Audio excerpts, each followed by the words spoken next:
হঠাৎই মাথায় বুদ্ধি এলো ভিডিও করার, কারণ সকাল থেকে মাথায় ছিলই না যে ভিডিওটা করবো। ওরা যখন মাথায় এসছে ভিডিওটা তো করতে হবে, আর যা গরম পড়েছে ফ্যান তো ছাড়তেই চাই না। দেখো না, যেখানেই যাই না কেন আমি ক্যালানি মার্কার মতন ফ্যানটাকে বয়ে বয়ে নিয়ে যাই। কি নির্লজ্জ প্রাণী আমি। ওকে টাটা বলে এখন আমরা রওনা হচ্ছি মেজদিদের বাড়ির উদ্দেশ্যে। আবার যাচ্ছি একদিনের জন্য, তা আবার ফ্যান নিয়ে। যার যাই হোক, এবারে জামাই ষষ্ঠীটা আর হলো না, মন খারাপ করে লাভ নেই। আসছে বছর আবার হবে, মানে সামনে বছর ভালো করে হবে, যেটা দেখার জন্য তোমাদের আজ থেকে রেডি থাকতে হবে। দিদির বাড়ি যাচ্ছি, একটু কিছু না নিয়ে গেলে হয়, তাই যাওয়ার পথে আমি একটু দই নিয়ে গেছিলাম। মিষ্টির যা দাম, মিষ্টিতে হাত দিতে পারিনি, 20 টাকা করে পিস। এই হোক, দিদির বাড়িতে এসে আমি এখন রান্না করতে বসে পড়েছি। আর এখানে হচ্ছে আজকে শোস্টপার চিকেন। মাটনটা অলরেডি করে ফেলেছে দিদি, আমি করছিলাম চিকেন, বিকজ আমি মাটন খাই না, তাই মাটনে আমি হাতও দিই না। আর মানে হ্যাঁ, আমি মাটন রান্না করতে জানি না। মাটনের ওস্তাদ হলো আমার বাবা, যে ভালো রান্নাও করে। তবে আজকের রান্নাটা আমি করিনি, কিন্তু হ্যাঁ, কুমড়ো ফুলের বড়াটা আমি ভাজছি বর্তমানে। কুমড়ো ফুলের বড়া কারদের ভালো লাগে বলো তো? আমার তো ভীষণ ভালো লাগে কুমড়ো ফুলের বড়া আর গরম গরম ভাত মধ্যে। এখানে আবার মা দুজনে চলে এসছে, আর মা এসে শুধু পড়েনি, মা এসে মাটন খেতে বসে পড়েছে। ইতিমধ্যে দিদি রান্নাও করে ফেলেছে, আর মা এসে মাটন খেতে বসে পড়েছে। আর বলছে উফ, মাটনটা কি হয়েছে মা? মাটনটা কেমন হয়েছে বলো? মটনটা খুব ভালো হয়েছে। আবার মেজে মেজে রান্না করেছে, খুব সুন্দর রান্না করেছে। একটু লঙ্কা একটু লাগতো, লঙ্কাটা নেই। লঙ্কা না হলে ভালো হয়েছে। আমি তো খালি মেয়ে খেয়ে নিয়েছি। দিদি আসলে তো ঝাল খায় না, মানে দিদিদের ঘরে ঝাল খুবই কম খায় আমাদের তুলনায়, তাই লঙ্কা দেয়নি। তাই মা বলছে লঙ্কাটা আরেকটু হলে বেশি ভালো লাগতো। কিন্তু তবে দারুণ হয়েছে মাটনটা। মাটনের কথা অনেকক্ষণ শুনে, এবার আমার চিকেনের কথাটা শোনো। আজকে চিকেনটা আমি রান্না করেছি। চিকেনটা আজকে খুব সুন্দর হয়েছে। চিকেনটা পুরো মটনের মতন স্বাদ হয়েছে, দারুণ টেস্টি হয়েছে বলো? পুরো কষা কষা হয়েছে। এখানে মনে হচ্ছে প্রচন্ড ঝোল, তবে ঝোল হয়নি, মাটনটা পুরো কষা কষাই হয়েছিল। এটা আমি তো দুপুরে তো খাই না, রাত্রে যখন একটু খেয়ে দেখি না, খুব যেন মটনের মতো রান্নাটা হয়েছে, স্বাদটা পুরো মটনের মতো। দারুণ ব্যাপার। শোনো, আজকে দুপুরের মেনুটা কি? ফাদার্স ডে স্পেশাল আলু ভাজা, বেগুন ভাজা, পটল ভাজা, কুমড়ো শাকের বড়া, স্যালাড, মিষ্টি, দই, খাসির মাংস, মুরগির মাংস, আর কি ছিল ভুলেই গেছি। বর্তমানে বাবা তো একদম খাবেই না, বলছে না না আমি খেতে বসবো না, জামাইকে খেতে বসতে বল। আমি বলছি না, আজকে ফাদার্স ডেটা তোমার জন্য করা হয়েছে, তোমাকেই খেতে বসতে হবে। তবে হ্যাঁ, অনেকে বলবে বাবাকে কেন জামা পরেনি। ভিডিওটা যেহেতু হঠাৎ মাত্র হয়ে গেছে, মানে ভিডিও করার কথা কারোর মাথায় ছিল না, তবে যেহেতু ভিডিওটা হয়ে গেছে এখন, তাই ভাবলাম একটু শেয়ার করাই যাক। বাবা এখানে খাচ্ছে, তখন পুরো স্টাইলিশভাবে বাবা খাচ্ছে। দারুণ ব্যাপার সেপার, বলছে দারুণ হয়েছে, মানে শুধু ভাত খেয়ে বলছে দারুণ হয়েছে। মানে রিভিউর একটা মাত্রা থাকে, এই রিভিউর কোনো মাত্রা নেই, যেটা দেখে সত্যি খুব হাসি পাচ্ছিল।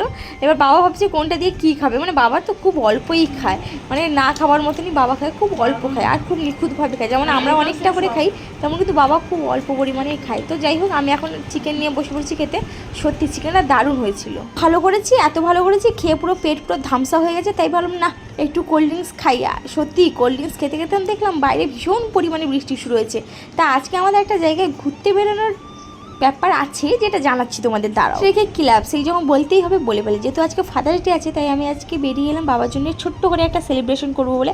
আগে থেকে এটা প্ল্যানিং ছিল, তবে ভাবতে পারিনি যে জিনিসটা আজকে হবে বলে। মানে খুব আগে থেকে এই জিনিসটা প্ল্যানিং করা ছিল। আমাদের দেখে যে আমি অর্ডার করার আগে নাকি কেক অলরেডি প্রস্তুত ছিল। বাহ, এটা দেখে খুব ভালো লাগলো। আর কেকটা আমার পছন্দের ছিল না, কেকটা অন্য কারোর পছন্দের ছিল, যেটা সত্যি খুব দারুণ পছন্দের ব্যাপার। যাই হোক, ওখান থেকে আমরা চলে এসেছি কেক নিয়ে, মানে আমাদের সেন্ট্রালের মিয়ামর থেকে বেরিয়ে এসেছি কেক নিয়ে। আর জানো তো, আমি যখনই কেক খাই এই মিয়ামরের কেক খাই, দাম একটু হলেও তবে ভালো কোয়ালিটির কেকই দেয়। এই হোক, কেক নিয়ে সোজাসুজি চলে এসেছি দিদিদের বাড়িতে। আর এখানে এসে আমরা যাব আজকে কিসে, কোথায় বলছি। প্রথমেই বলি, আজকে আমরা সবাই যাচ্ছি মন্দারমণি। হঠাৎ প্ল্যান নয়, আগে থেকেই প্ল্যান ছিল। আর আমরা আজকে যাচ্ছি টোটোতে করেই যাচ্ছি, কারণ আজকে ভাবলাম যে সবাই মিলে টোটোতে যাব, অ্যাডজাস্ট হয়ে যাবে টোটোতে। তাই হঠাৎই প্ল্যান, আর হঠাৎ না, আগে থেকেই প্ল্যান, তবে টোটোতে যাওয়াটা হঠাৎ প্ল্যান ছিল। আর আজকে ওয়েদারটা এত সুন্দর ছিল, বেশ মাখো মাখো ওয়েদার ছিল, কারণ আজকে হচ্ছে বৃষ্টি। আর এই যা গরম পড়েছে আমাদের কাঁথিতে, একটু বৃষ্টি না হলেও নয়। তবে এই বৃষ্টি হওয়ার জন্য মন্দারমণির সমুদ্র পুরো উত্তাল হয়ে গেছে। মানে কি হাওয়া দিচ্ছে, তোমরা আমার চুল দেখলে বুঝতে পারছো হয়তো। সমুদ্র দেখে নিজেকে আটকে রাখতে কোনোদিনই পারিনি, তাই প্যান্ট গুছিয়ে আমি চলে গেলাম সমুদ্রের দিকে। আর কি স্লিপ করছে এখানে, তাই জুতোটাকে ওখানেই রেখে দিয়ে পালিয়ে এসেছি। আর দেখো সমুদ্রে আমি কি সুন্দর, মানে এই জাস্ট একটা অন্য রকমের মজা লাগছে এই সমুদ্রে জলে। মানে এখানে এসে মনে সব দুঃখ, মানে ক্লান্তি ভুলে এখানে আমরা জাস্ট মজা করছি। শুধু আমরা না, যাদের মনে দুঃখ ক্লান্তি থাকে তারা এই সমুদ্রে চলে আসো, একটু ঘোরো, আনন্দ করে, দেখবে মনটা পুরো শান্তি হয়ে যায়, হালকা হয়ে যায়। কাণ্ড দেখো, সমুদ্র জোরে তো নেমে পড়েছে, এবার মার পাথর দিয়ে উঠতে পারছে না, কত কষ্টে ভেবে উঠলো। তার সঙ্গে আমিও একটা ছিলাম পেছনেই, আমিও ভেবে উঠলাম, বাবা সারে তুলে দিল আমাকে। এটার জন্য আমরা এত সেলিব্রেশন করার জন্য, যেটার জন্য আমরা অপেক্ষা করেছিলাম সেটা হলো এই কেক কাটে। এইটার জন্যই আমাদের মেন আসা মন্দারমণি, না হলে মন্দারমণি খুব একটা আমরা আসি না, তবে এই কারণটার জন্যই আসা। এখানে আজকের দিনে এসে একটু ফ্যাসাদে পড়েই গেলাম, তার কারণ হলো আমরা তো কেক নিয়ে চলে এসেছি, কিন্তু কেকে যে আমরা যে লাইটটা জ্বালাবো ওটা আর জ্বলছে না রীতিমতন, মানে ওই যে কি বলে এইটাকে, আমার নামটাও ভুলে যাচ্ছি, যাই হোক এটাও মোটামুটিভাবে জ্বলছে না, এত হাওয়া হচ্ছে, মানে অনেক চেষ্টা করে ছাতা ফুটিয়ে ঘিরে তারপরে এটাকে জ্বালাতে পেরেছি, মানে তোমরা বুঝতে পারছো কতটা আমরা স্ট্রাগল করেছি। যাই হোক ইতিমধ্যে এটা জ্বলেও গেছে আর এটা শেষও হয়ে গেছে, সমুদ্রে যা হাওয়া বইছে এটা শেষও হয়ে গেছে। তবে এই যে দেখো আমাদের এখানে কেক কাটিং কমপ্লিট হয়ে গেছে, আর মাকে দেখো, মা যে কী করে আমি নিজেও জানি না। তো যাই হোক বাবা ইতিমধ্যে কেক কাটছে, আর আমি কি করব নিজেও খুঁজে না পেয়ে আগে প্রথমে বাবাকে কেকটা খাইয়ে দিলাম, ওখান থেকে আমিও টুক করে খেললাম, আর মা এখানে বাবাকে কেক খাওয়াতে গিয়ে কেকটাকে পুরো ফুটবলের মতো উড়িয়ে দিত আর কিছুক্ষণের মধ্যে, যেটা মামা ধরে নিয়েছে, নাহলে কেকটা যেত পুরো মাঠের বাইরে, সেটা মা আমার পাশে ভীষণ হাসছে মুখ বন্ধ করে। ফাদার্স ডে তো হয়ে গেছে, তা আমি আমার স্বার্থ মতন বাবাকে একটা ছোট্ট গিফট করেছি। আচ্ছা বলো তো তোমাদের কেমন লেগেছে? আমার কাছে মনে হয় না গিফট বড় ছোট কোনো ম্যাটার করে বলে, কারণ বাবা মা আমাদের জন্য অনেক কিছু করেছে। আমি তো চেষ্টা করবো যে আমার মা বাবার প্রত্যেকটা স্বপ্ন পূরণ করা, শুধু আমি না, আমি তোমাদের করবো তোমরাও তোমাদের মা বাবাকে ঠিক এইভাবে সম্মান করো, এইভাবে মা বাবার মুখে একটু হাসি ফুটিয়ে নাও, এইভাবেই মা বাবাকে সব সময় সবার মা বাবার সব স্বপ্ন পূরণ করার চেষ্টা করো।